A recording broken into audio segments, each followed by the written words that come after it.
YTN 라디오 이동의 뉴스 정면승부 3부 시작하겠습니다. 이틀 후면 설 명절이 시작이 됩니다. 과거에 비해 밥상머리 민심의 의미가 줄어들었다고는 합니다만 민심의 향배를 읽을 수 있는 중요한 시기임은 분명하죠. 그래서 오늘 3부에서는 여론조사 이야기 해보겠습니다. 리얼미터 이택수 대표, 오피니언 라이브 윤희용 여론분석센터장 모셨습니다. 어서 오십시오. 네, 안녕하십니까. 안녕하세요. 자, 명절 앞두면은 정치인들이 필수적으로 전통시장을 방문하는데 요즘 들어서 그 소비 행태가 온라인으로 많이 바뀌고 또 대형마트도 들어서고 했는데 정치인들이 선거 때마다 전통시장을 고집하는 이유가 있을까요? 딱히 갈 데가 그거는 없습니다. 사람들이 많이 모인 곳이 네. 뭐 역사, 이제 뭐 서울역이든 뭐 터미널. 부산역이든 네. 터미널이든. 근데 이제 여기 계신 분들은 워낙 급하게 이동하시는 분들이어서 좀 말씀 나누기가 어렵죠. 근데 예. 시장에 계신 분들은 뭐 대형마트에 있는 이제 점원분들보다는 좀 오랜 시간 얘기할 수 있는 마음의 예. 여유가 있으신 분들이기 때문에 그리고 각자 뭐 또 자영업 하시는 분들이고 그래서 아마 이거 외에는 대안이 없어서 그 시장에 가서 좀 퍼포먼스도 하고 사진도 찍고 그런 목적도 있을까요? 그렇습니다. 이제 장면이 가장 자연스럽게 또 나오는 측면이 있습니다. 먼저 모든 선거에서 화두가 되는 것이 이제 서민을 위한다는 것이거든요. 상당히 이제 사실은 대한민국 선거 특이한 이제 경우인 것인데 서민을 이제 위한다라고 하면 서민들이 찾는 전통시장 간다는 것이 이제 이미지에 맞는 부분이 있겠고 특히 이제 야당 같은 경우는 상당히 정치적 효과를 누리는 측면이 있습니다. 왜냐하면 가서 이제 카메라가 나오고 한 상황에서 아, 요즘 경기 어떠세요? 요즘 장사 잘 돼요? 이렇게 물으면 뭐 항상 나오잖아요. 뭐 이렇게 어려울 때가 없었다라는 얘기를 항상 끄집어낼 수 있는 상황이기 때문에 야당으로서는 이제 경제 상황이 좋지 않다는 것을 상징적으로 부각할 수 있는 그런 이제 정치적인 이제 효과를 얻는 측면에서도 야당이 특히 이제 주목해서 방문하는 케이스로 예. 볼 수 있습니다. 예. 그 오프닝에서도 이야기했습니다만 밥상머리 민심이라고 하죠. 명절 때. 예전보다 많이 줄어들었습니다. 뭐 온라인 또 각종 뉴스들이 쏟아지고 있기 때문에. 그래도 역시 명절 때는 모여가지고 정치 얘기를 안 할 수가 없으니까. 이번 설 때는 어떤 화두들이 올라올까요? 밥상에? 검찰개혁 이슈가 가장 뜨겁지 않을까. 예. 내일 또 중간 간부 인사가 또 예정돼 있고 네. 하니까. 주로 등장하는 이제 인물들은 조국 전 장관, 또 윤석열 총장, 또 추미애 장관, 그리고 뭐 당연히 문재인 대통령까지 이 부분 관련해서 밥상머리에서 싸움이 없어야 될 텐데 최근 이제 뭐 대표성이 있는지 모르겠습니다만 저희 이제 가정도 처갓집에서 이제 장인어른과 이 정치적 담화를 이제 합니다. 근데 예. 워낙 장인어른이 이제 그런 담화를 좋아하셔가지고. 예. 근데 이제 30대에서 이제 최근에 40대 초반으로 올라간 처제하고 아주 뜨거운 설전을 하게 됐는데 예전에 숟가락도 날라다닌 적이 있습니다. 예. 그리고 이제 술 한잔 하다가 술잔 내려놓고 집에 간다든지 우리 처제가.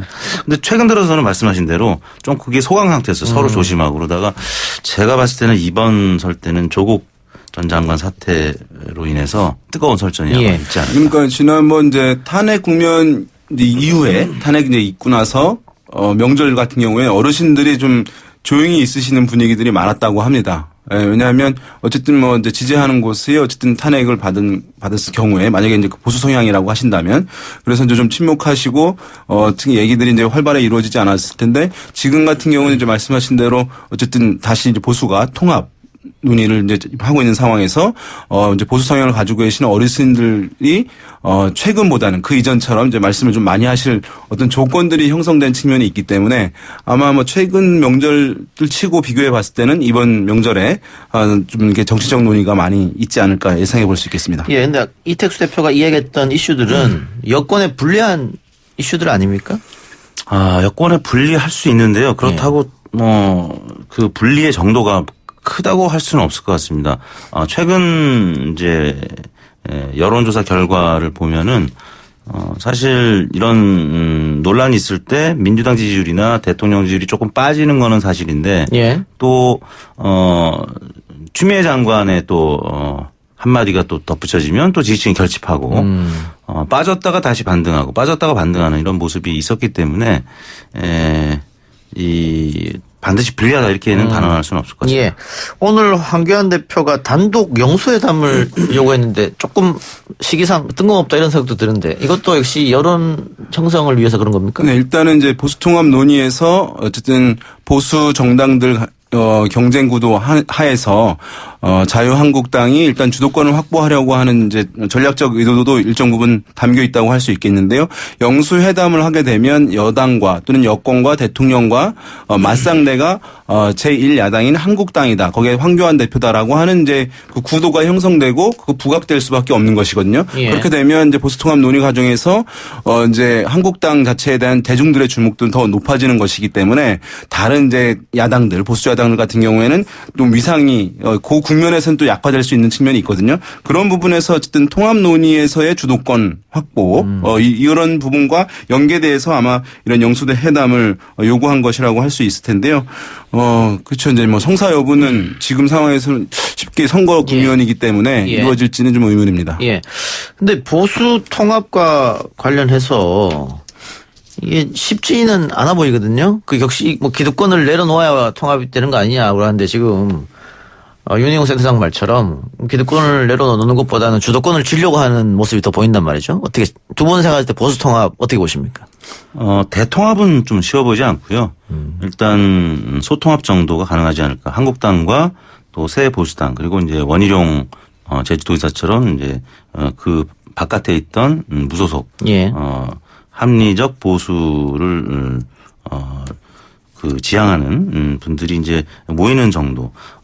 우리공화당 같은 경우는 지금 유승민 전 대표가 워낙 강경하게 반대를 하고 있기 때문에 예. 우리공화당까지의 통합은 좀 어려워 보이고요.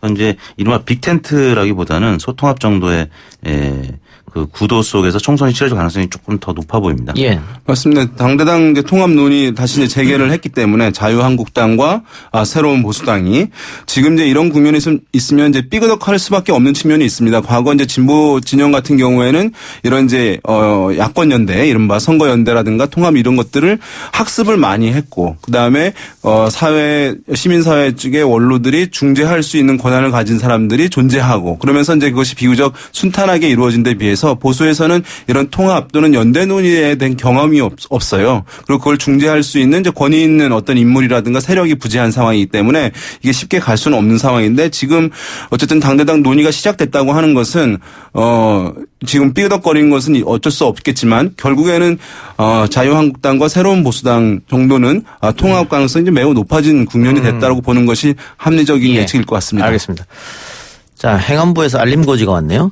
조금 전 행정안전부에서 발표한 설 연휴 기간 귀성객과 여행객 안내사항입니다. 1월 22일 현재 경기 강원 북부 접경 지역에서 야생 멧돼지 아프리카 돼지열병이 지속적으로 발생하고 있습니다. 설 귀성객들께서는 축산 농장 방문을 자제해 주시고 성묘 등으로 입산하실 때는 소독 조치 등 가축 전염병 방역에 적극 동참해 주시기 바랍니다. 또 해외 여행객께서는 입국할 때 축산물 반입을 금지해 주시고 축산 농장주 분들께서는 설 연휴 기간 중 생석회 도포, 일제 소독과 외부인 출입 차단 등 방역 기본 수칙을 철저히 준수하셔야 합니다. 이상 농림축산식품부에서 알려드렸고요. 보수 통합 이야기를 하고 있었는데 관련해서 리얼미터가 자유한국당과 새로운 보수당의 통합을 가정해서 이 여론조사를 진행했는데 예상 외의 결과가 나왔습니다. 네. 저희가 이제 20일, 21일 양일간 전국 18세 이상 유권자 1,002명을 대상으로 조사한 내용인데요. 무선 전화 면접 및 유무선 자동답 혼용 방식이었습니다. 표본 오차는 95% 신뢰 수준에서 플러스 마이너스 3.1%포인트였는데요. 저희가 이제 질문을 기존 정당 구도에서 어느 정당을 지지하는지 먼저 물어보고 그 다음에 한국당과 새보수당이 통합한 가칭 통합보수 신당 이 들어간 구도로 두 번째 질문을 했는데요. 처음 질문은 민주당이 40.1, 그다음에 자유한국당이 32.1, 바른미래당 4.4, 정의당 4.2 순으로 나타났고 새로운 보수신당은 3.8%로 나타났습니다. 예. 그러면 이제 두 정당의 합이 뭐 대략 한 6% 정도 되지 않습니까? 근데 두 번째 질문으로 물었을 때는 민주당이 36.6으로 살짝 줄어들었고요. 그다음에 통합보수신당이라고 하는 한국당과 새보수신당의 정당 지지율이 25.1%로 아까 말씀드린 전 문항에서의 36%보다 11%포인트 작은 어떻게 보면 시너지는 고사하고 줄어드는 예. 결과가 나왔고요. 그다음에 바른미래당이 조금 늘어났습니다. 7.1%, 정의당이 6.6%, 대한신당, 우리공화당, 민주평화당은 2%대로 나타나서 당장의 시너지는 기대하기 좀 어렵겠구나 이런 생각이 들고요. 이제 원인은 첫 번째는 이제 유승민 전 대표에 대한 자유한국당 기존 지지층에서 좀 반발감. 아하. 탄핵에 대한 이제 예, 태도의 예. 차이가 있는 것이죠. 예. 두 번째는 통합보수신당이라는 이 가칭 이제 명칭이 이게 사실 그 바른 정당이 추진될 때 2017년 1월 달에 개혁보수신당으로 갔었다가 또 이제 바른 정당으로 갔다가 바른 미래당 뭐 이런 과정을 거쳤었는데 예. 이 보수신당이라는 의미가 기존의 새로운 보수당 그 전에 바른 정당 바른 미래당을 좀 상상하는 분들이 많기 때문에 그래서 유승민 전 대표에 대한 거부감이 있는 분들이 좀 이탈한 측면이 있는데요. 뭐 한국당 지지층에서도 통합보수신당으로 창당할 경우에 60%만 지지하는 걸로 나왔고 새보수당 지지층도 68.8%만 지지하는 것으로 나와서 양당의 일부 지지층들 한 3분의 1가량이 이탈하는 것으로 나타났습니다. 그러면 이 단순 계산식으로 봤을 때는 36이 나와야 되는데 그렇죠. 이 10% 오히려 줄어버렸으니까 이걸 어떻게 해석해야 되나 지금 여러 가지 다양하게 해석해 주셨습니다만 결국은 상대 당에 대한 그 반감이 작용한 결과다 이렇게 보시는 거고. 그렇죠. 저는 먼저 선거가 다가오게 되면 아마 이런 부분 다소간 해소돼서 두 당이 합해서 뭐 1+1은 2가 되는 그런 상황에 다소 못 미치더라도 지금 수준보다는 통합될 경우에 올라갈 가능성은 높다고 보는 것이 맞다고 생각하는데요. 다만 어쨌든 지금 현재 이 상황의 이 조사 결과를 놓고 봤을 때 그 양세력의 지지층들 중에서 서로에 대한 정서적 간극이 있다는 것을 분명히 보여주고 있는 것이거든요. 예. 이것을 해소하려고 하는 노력이 지금 없는 상황에서 통합 논의 자체에 지금 집중하고 있는 것이기 때문에 그 양세력의 지지층들의 그런 정서적 마음이 화학적 융합될 수 있는 그런 혁신이라든가 변화 또는 새로운 지향점을 모색하는 것, 합의하는 것 이런 것들이 지금 부재한 상황에서 당대 통합 논의만 하고 있기 때문에 이것이 실제 양쪽 지지층들을 온전히 결합시키는 데는 사실 더 다양한 예. 이제 변화, 쇄신 이런 모습들이 따라줘야지만 가능할 것이다라는 것을 보여주는 결과라고 할 수 있겠습니다. 근데 현 시점에서 양당 지지자들의 정서적 간극이 있다고 하더라도 막상 선거가 임박하거나 투표에 들어가면 각 당 지지층들이 또 전략적 투표를 할 가능성도 있지 않습니까? 그렇죠. 예. 그래서 뭐 저는 이것이 이제 선거 다가오면 이제 회복이 될 거라고 복원이 될 거라고 이제 보긴 하는데 지금 워낙 이제 이 대표님 말씀하신 대로 탄핵에 대해서 새로운 보수당의 지지층들, 그러니까 개혁 보수를 원하는 지지층들 같은 경우는 그것에 대한 거부감들이 워낙 큰 상황이라는 것을 보여주고 있는 것이기 때문에 저는 통합하더라도 지금보다 올라갈 건 맞습니다만은 그것이 온전한 이제 결합에 양쪽 지지율을 합한 부분이 될 가능성이 다소 이제 제약될 수밖에 없다는 것을 뭐 말씀드리고 싶네요. 예. 알겠습니다. 이 통합보수신당 지지율이 빠지고 바른미래당 지지율이 올랐던 것도 조금 눈여겨볼 만한 것 같은데요. 그렇죠. 4.4%였던 지지율이 7.1% 거의 2배 가까이 오른 거는 바른미래당 입장에서는 굉장히 좋은 소식이겠죠. 이제 바탕에는 안철수 전 대표가 이제 귀국을 했고 안철수 전 대표가 지금 뭐 아직 어떤 행보를 보일지 구체적으로 이제 설날이 지나야 좀 이제 그 방향이 나올 것 같은데 아무튼 바른미래당은 역시 여전히 안철수 전 대표의 이제 정당이라는 이미지가 있기 때문에 새로운 보수당에서 이탈한 혹은 자유한국당에서 일부 이탈한 지지층이 사실 뭐 다른 정당에 비해서 바른미래당이 보수 혹은 중도 정당이라고 할 수 있기 때문에 이쪽으로 일부 이동한 것인데 뭐 그런 차원에서는 안철수 전 대표 측에서는 좀 기대할 만한 지지율이 아닌가 싶습니다. 지난 4년 전 총선에서 호남 지역은 안철수 대표의 국민의당이었죠. 당시에는 몰표를 남겨뒀습니다. 민주당이 참패를 했는데 안철수 전 대표가 외국에서 돌아오면서 또 호남을 방문하는 것은 그때 또 마음을 또 얻고자 하는 뜻이겠죠. 다만 최근에 여러 가지 여론조사를 보면 호남에서 뭐 각 지역에서 또 방송사에서 여론조사를 한 거 보면 민주당이 상당 지역에서 굉장히 앞서 나가고 있더라고요.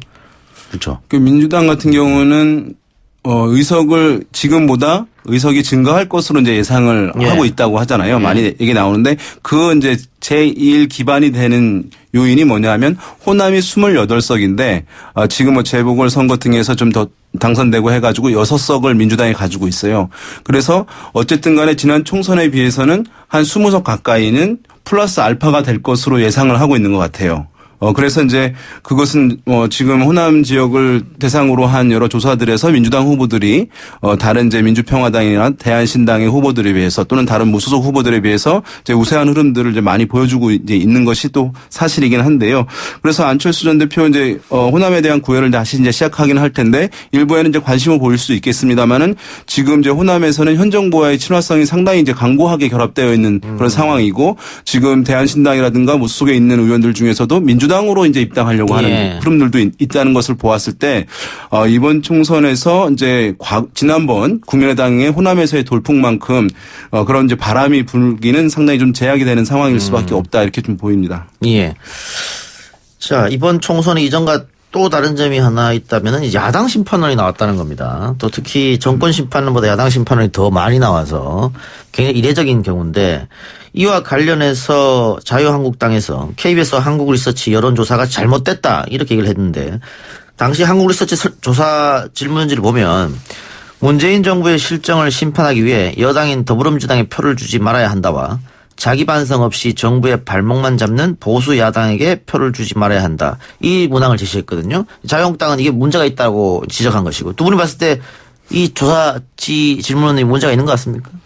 일단은 이제 일부에서 얘기하는 것대로 정부 심판론, 여권 심판론 이렇게 이제 정권 심판론 얘기하는 거에 상대적으로 야당 심판론을 선거에서 얘기하는 것이 적절하냐라고 하는 것의 문제 제기는 아닌 것으로 보여요. 네. 그러니까 야당 심판론은 물어볼 수 있는 것에 그것에 대한 공감도는 근데 앞에 나온 이제 수식어가 서로 이제 여당에 대한 이제 앞에 질문의 수식어와 비교해 봤을 때 다소 이제 과도하지 않냐라고 하는 이제 지적인 것 같아요. 그래서 자기 반성 없이 정부의 발목만 잡는 보수 야당 이렇게 표현을 했기 때문에 그 자기 반성 없이 정부의 발목만 잡는다는 표현이 너무 이제 좀 과도하게 표현되어 있어서 응답자들의 뭐 응답이 어쨌든 요 어느 한쪽으로 유도되게 표현된 것 아니냐라고 하는 데서 선관위에 이제 지적이 있었던 것으로 보이고요.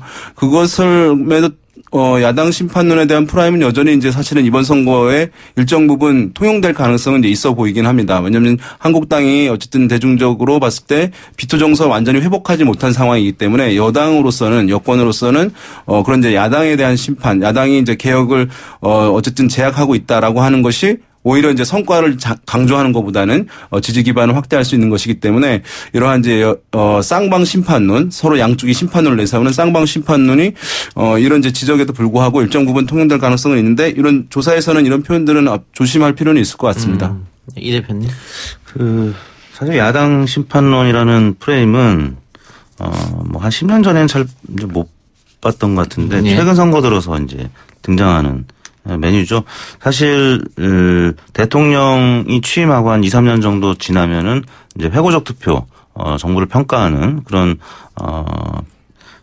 성격의 이제 선거가 되는데 사실 한국당 입장에서는 이 야당 심판론으로 만약에 계속 선거의 의미가 부여되고 방송 보도가 나온다라고 하면은 사실 문재인 정부를 평가하고 좀 심판하자는 그런 취지가 굉장히 약해지기 때문에 그래서 이제 그런 차원에서 여론조사기관이나 언론을 일단 좀 압박하고자 하는 어떤 그런 성격도 있는 것 같고요. 2014년에 중앙선거 여론조사 심의위원회가 출범하면서 그 전에는 사실 이런 논란이 없었는데 최근 들어서 이제 심의위원회에서 계속 이런 부분 면밀하게 보고 있기 때문에 앞에 있는 이런 주관적인 평가가 가능한 수식어들은 좀 당분간은 좀 어렵지 않을까 싶습니다. 예. 그러니까 문재인 정부 실정을 심판하기 위해 이 수식어와 자기 반성 없이 정부의 발목만 잡는 보수 야당. 자유한국당이 이게 너무 심하다 비교를 했을 때 형평성에 문제가 있다. 이걸 주장했고 어느 정도 일리는 있다 이렇게 두 분이 보시는 거네요. 그러나 이제 다른 기관의 조사들은 야당 심판론 물어보는 조사들은 또 많이 있었어요. 그것에 대한 문제 제기는 없었기 때문에 야당 심판론 자체를 묻는 것은 상관없지만 그 앞에 수식어를 좀 균형을 맞춰달라라고 하는 요구인 것 같습니다. 알겠습니다. 오늘 두 말씀 여기까지 듣고요. 아까 뭐 이택수 대표가 뭐 본인의 가정사도 이야기했습니다만은 명절 때 다투지 맙시다. 정치 이야기하면서 이 서로 다름을 인정하고 네네. 건전한 토론과 논쟁이 됐으면 합니다. 두 분 고맙습니다. 네, 감사합니다.